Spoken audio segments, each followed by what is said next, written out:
The Rhine is one of Europe's great rivers, cutting a path from the Swiss Alps all the way to the North Sea. Along the way, it shapes borders and history, forming parts of Switzerland's borders with Liechtenstein and Austria, marking the line between France and Germany, and flowing through the German Rhineland before reaching the Netherlands. Its watershed covers 185,000 square kilometers, and countless towns, regions, and even entire German states like North Rhine-Westphalia and Rhineland-Palatinate bear its name. The Rhine story begins long before maps and borders. Its name comes from the Gaulish Rhenus, adopted by the Romans as Renus. In myth, it's Renus Pater, Father Rhine, a river god linked to Neptunus, sometimes shown with horns, symbols of power, or, in Roman allegories, of conquered tribes. Even the ancients saw the Rhine as a river of mystery and ritual. Celtic and Germanic tribes once offered sacrifices in its waters, including the submerging of infants, a test of vitality or legitimacy.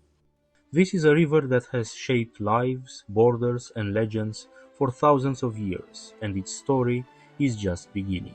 The Rhine was not known to Herodotus, and first enters recorded history in the 1st century BC, as Roman geographers began to map the river. At that time, it marked the boundary between Gaul and Germania. Yet the lands along the Rhine had long been inhabited. Germanic tribes lived here as early as 2000 BC. By the 6th century BC, the Upper Rhine was part of the late Hallstatt culture, and by the 1st century BC, the Latin culture stretched almost its entire length, forming a dynamic zone of Celtic-Germanic contact. To the Romans, the Rhine was more than a river. It was the edge of the civilized world, a boundary between order and wilderness. Maurus Servius Honoratus described it as the river which divides the Germanic people from Gaul, and Emperor Augustus proudly recorded sending fleets north of the Rhine into Old Saxony and Jutland, territories no Roman had ever reached. Julius Caesar was the first Roman to cross the Rhine, encountering the tribes he called the Germani, and giving the entire region its name, Germania. Later, Augustus ordered his stepson Drusus to build 50 military camps along the Rhine, beginning the Germanic Wars in 12 BC. At that time, the lower Rhine plain was home to the Ubii, who founded Oppidum Ubiorum, the first urban settlement along the river, located where downtown Cologne now stands. By AD 50, it became a Roman city known as Colonia Claudia Ara Agrippinensium. The Rhine quickly became one of the most important frontiers of the Roman Empire. West of the river, the Romans built the provinces of Germania Inferior and Germania Superior, fortifying cities, stationing legions, and establishing trade networks connecting northern Europe to the heart of the empire. East of the Rhine, however, lay the vast, mysterious lands of Magna Germania, inhabited by independent tribes the Romans called barbarians. Rome's ambitions to push further east toward the Elbe River ended in 9 AD at the Battle of the Teutoburg Forest, when Arminius ambushed and destroyed 3 Roman legions, halting Rome's advance forever.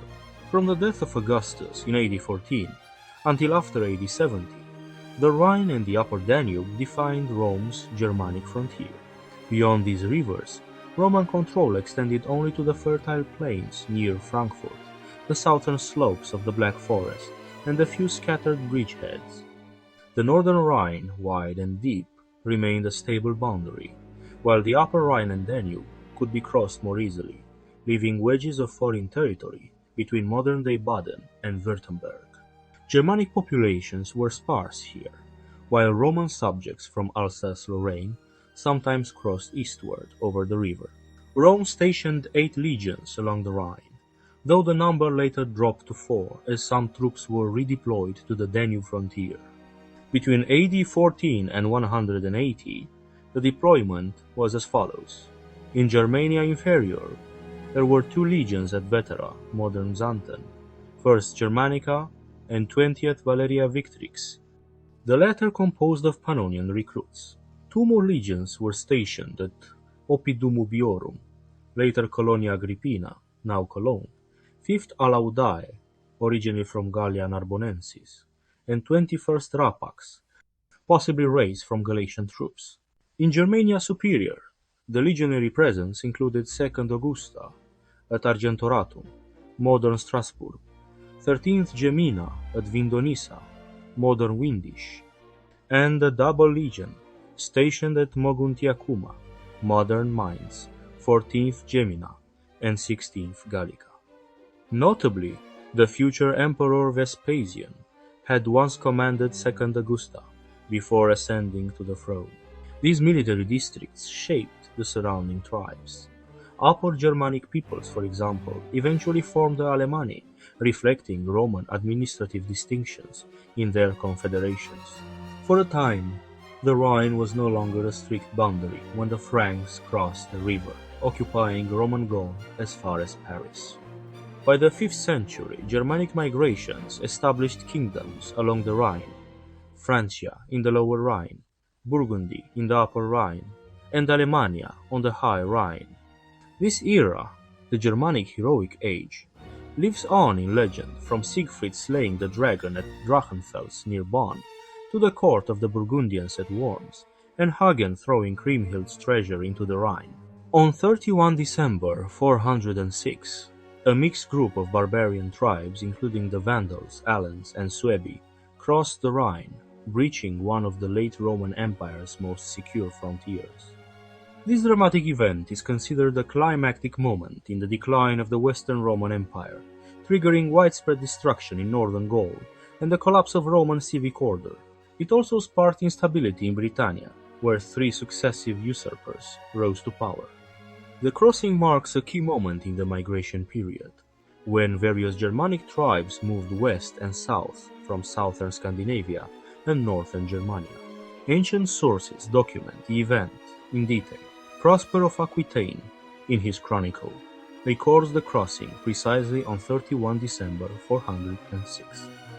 Vandals and Alans came into the Gauls, having crossed the Rhine, on the day before the calends of January. St. Jerome, writing in 409 from Bethlehem, lists the tribes involved: Quadi, Vandals, Sarmatians, Alans, Gepids, Herules, Saxons, Burgundians, Alemanni, and even Pannonians from within the empire and the cities, reportedly sacked, including Mainz, Worms, Reims, Amiens, Arras, Terouanne, Tournai, Speyer, and Strasbourg. While Jerome's account is stylized and may exaggerate details, it remains a key record of the event. The Frigeridus fragment, preserved by Gregory of Tours, recounts a war between the Vandals and Franks in the Rhine region around this time. The Vandals suffered heavy losses, including their king Godigisel, before the Alans intervened, turning the tide in favor of the Vandals. Although no exact date or location is given, the Alans' movement away from the Rhine suggests the battle occurred some distance from the river. Despite winter conditions, the Vandals and Alans crossed the Rhine, a move unusual for military logic, which scholars argue was likely due to hunger and desperation after failing to secure enough land from the Franks. The crossing may have occurred near Mogontiacum, Mainz, where a Roman stone bridge, the Pons Ingeniosa, spanned the river. Other cities on the Rhine, such as Worms and Strasbourg, were reportedly sacked, though archaeological evidence for destruction in Worms is lacking. Northern fortresses like Nijmegen, Cologne, and Trier appear to have been spared. There is no contemporary confirmation that the Rhine was frozen, though 18th century historians like Edward Gibbon suggested it as a possibility to explain how the tribes crossed in midwinter. They may also have used a Roman bridge or boats. The lack of Roman resistance remains a topic of debate. Some historians suggest that Stilicho may have weakened Rhine garrisons in 402 to confront the Visigoths in Italy, temporarily leaving defense to Roman foederati like the Franks and Alemanni. Evidence indicates that the Franks initially held back the Vandals, but were overcome when the Alans joined the battle. Others, like Peter Heder, argue that Roman withdrawal from the northwest is not well supported, and that the barbarians may have been fleeing Hunnic pressure, seizing the opportunity to cross when Roman defenses were stretched thin. After the crossing, the Vandals, Alans, and Suebi remained in northern Gaul until at least spring 409. According to Hydacius of Aquae Flaviae and Jerome, they later moved into Spain, devastating Gaul along the way. Gregory of Tours adds that under King Gunderic, the Vandals burst into the Gauls, followed by the Suebi, who seized Galatia. The crossing of the Rhine thus marked a turning point, reshaping the map of Western Europe and signaling the collapse of Roman control in the region. As the Roman Empire declined, the Franks advanced along both banks of the Rhine, and by the end of the 6th century, they had conquered all lands that had previously been under Roman control. By the 8th century, Frankish rule was firmly established across western Germania and northern Gaul. When the Carolingian Empire was divided by the Treaty of Verdun on 10 August 843, the territory east of the Rhine became part of East Francia, while the lands to the west remained within the Kingdom of Lotharingia. During the 9th century, the Rhine thus marked a key border between Middle and Eastern Francia. By the time of Emperor Otto I, 973, both banks of the Rhine were incorporated into the Holy Roman Empire. In 959, the Rhenish territories were divided between the duchies of Upper Lorraine along the Moselle and Lower Lorraine along the Meuse. At this time, the Rhine flowed through Swabia, Franconia, and Lower Lorraine, serving as a central artery for the empire. The river's mouths, in the county of Holland, came under the Burgundian Netherlands in the 15th century. Holland remained a contested region through the European Wars of Religion, and, later, the collapse of the Holy Roman Empire, when much of the Rhine came under the First French Empire and its client states.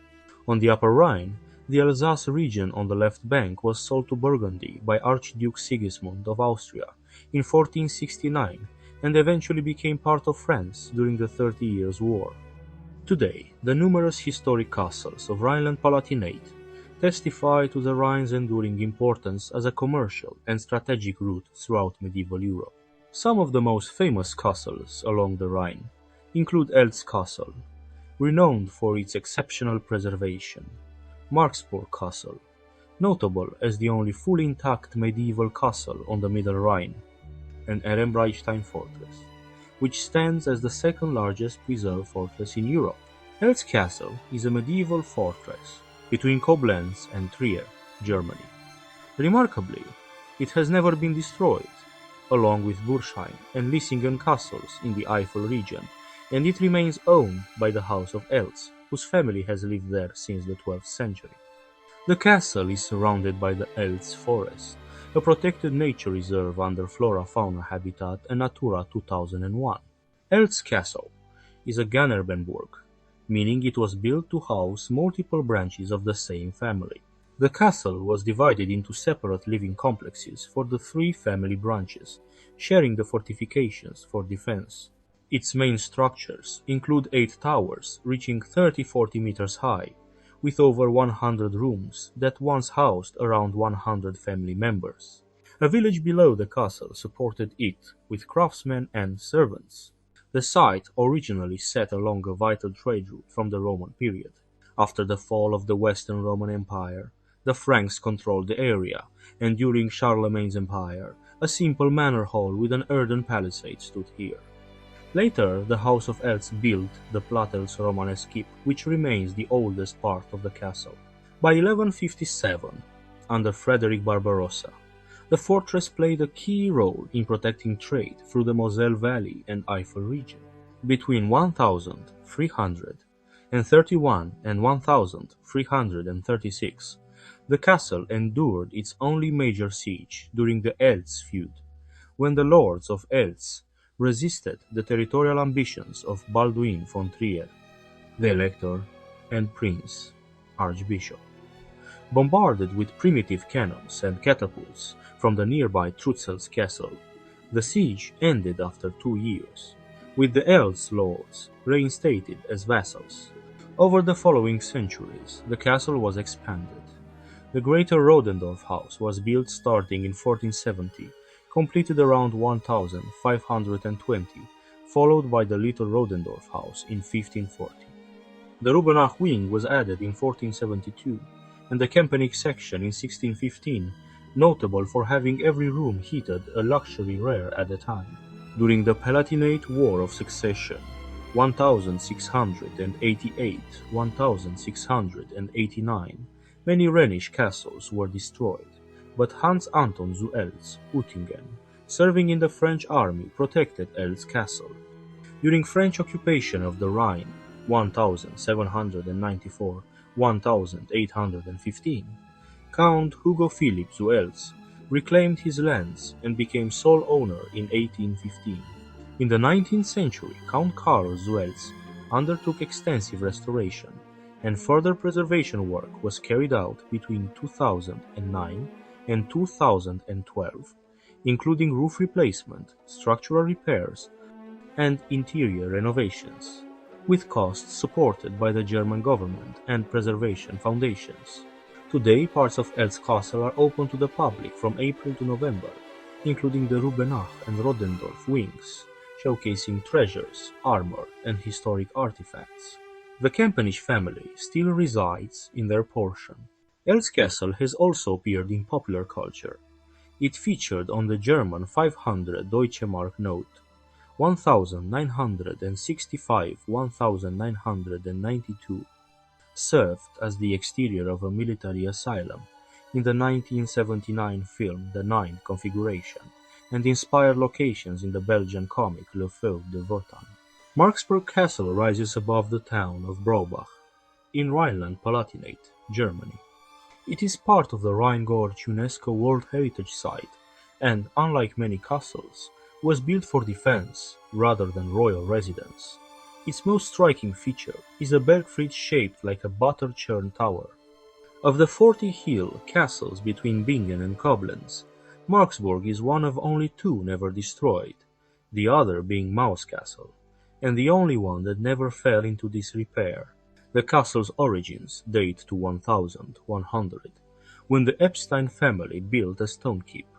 Around 1117, it was expanded to protect Braubach and its customs facilities. First mentioned in records in 1231, the Epsteins were a powerful regional family, with several members serving as archbishops of Mainz and Trier. In 1283, Count Eberhard of Katzenelbogen acquired Marksburg, and over the 14th and 15th centuries, the counts continually rebuilt and reinforced it. When the male line of the Katzenelbogen family ended in 1429, the Count of Hesse inherited the castle, adding artillery defenses and round towers to the outer curtain wall. In the 19th century, after Napoleon abolished the Holy Roman Empire in 1806, Marksburg was given to his ally, the Duke of Nassau, who used it as a prison and home for disabled soldiers. Following the Austro-Prussian War of 1866, the Duchy of Nassau became part of Prussia, which took ownership of the castle. In 1900, Marksburg was sold for a symbolic 1,000 gold marks to the German Castles Association, Deutschen Burgenvereinigung, founded a year earlier to preserve Germany's castles. Since 1931, it has served as the headquarters of the organization. During March 1945, the castle was badly damaged by American artillery firing from across the Rhine, but it has since been restored and preserved. Ehrenbreitstein Fortress sits on the east bank of the Rhine in Koblenz, where the river meets the Moselle, overlooking the town. The current fortress was built by Prussia between 1817 and 1828 as part of the Festung Koblenz system, guarding the Middle Rhine region, an area repeatedly threatened by French invasions. It has never been attacked and, since 2002, is part of the UNESCO World Heritage Site Upper Middle Rhine Valley. The hill of Ehrenbreitstein has been settled since the 4th millennium BC, with fortifications built in the 9th century BC, followed by a Roman fort 3rd-5th century AD, and Carolingian settlements in the 8th-9th centuries. Around 1000 AD, a noble named Ehrenberg built a castle there, first documented in 1139 as property of the Archbishop of Trier. Successive archbishops expanded the site in 1152, 1169, 1286, and 1481. In the 16th century, it was fortified for gunpowder weapons, including the massive Greif cannon. The fortress successfully resisted French sieges in 1688 and 1759, though it fell to French revolutionary troops after a year-long siege, 1798, 1799, who then destroyed it in 1801. After the Congress of Vienna, 1815, the Rhineland became a Prussian province, and Koblenz, a strategic Rhine crossing, was fortified. Ehrenbreitstein became the centerpiece of Festung Koblenz, capable of holding 1,200 soldiers, with construction completed in 1828 and operational by 1834. Western Rhine fortifications were later dismantled, leaving Ehrenbreitstein as the main defense until 1980. During its active service, it was never attacked. In the 20th century, it was preserved for its historical value, serving briefly as US and French military headquarters, a refugee camp, residential housing, a youth hostel, and finally, a museum. Today, it is open to visitors, connected to Koblenz by a cable car and inclined lift. Culturally, Ehrenbreitstein inspired writers like Lord Byron and Herman Melville, and artists such as J. M. W. Turner. The Deutsches Eck, German corner, below the fortress, with a monument to Emperor Wilhelm I, symbolizes the guard at the Rhine. The fortress now hosts concerts and museum exhibitions, remaining a key historic and cultural landmark along the Rhine. Thus ends the first chapter of our journey along the Rhine, a river shaped by empires, conquests, and fortresses. If European history fascinates you, make sure to like this video and subscribe for more insights into the stories that shaped the continent.